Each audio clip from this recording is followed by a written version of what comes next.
నమస్కారం అండి, beauty with smile ఛానల్కు స్వాగతం. ఈరోజు మనం రాహుకేతు దోషం పోవాలంటే ఎటువంటి దీపారాధన చేయాలో తెలుసుకుందాం. జాతకరీత్యా ఆయా వ్యక్తులకు గల గ్రహదోష నివారణ కోసం ప్రత్యేకంగా నిర్వహించే దీపారాధన రాహుకేతు దీపారాధన.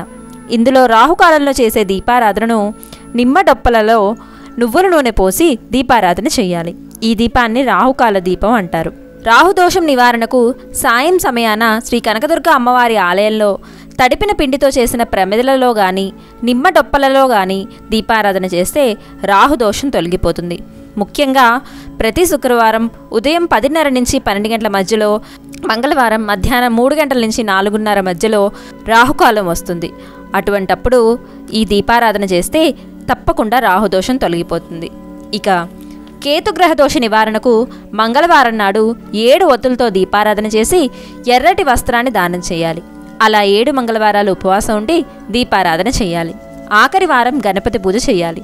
దుర్ముహూర్త సమయంలో గణపతి వద్ద చేసే దీపారాధన కేతుకాల దీపం అంటారు. కేతుకాల దీపారాధన వలన అన్ని అవరోధాలు తొలగిపోతాయి. ఈ వీడియో మీకు నచ్చితే ఒక లైక్ కొట్టండి.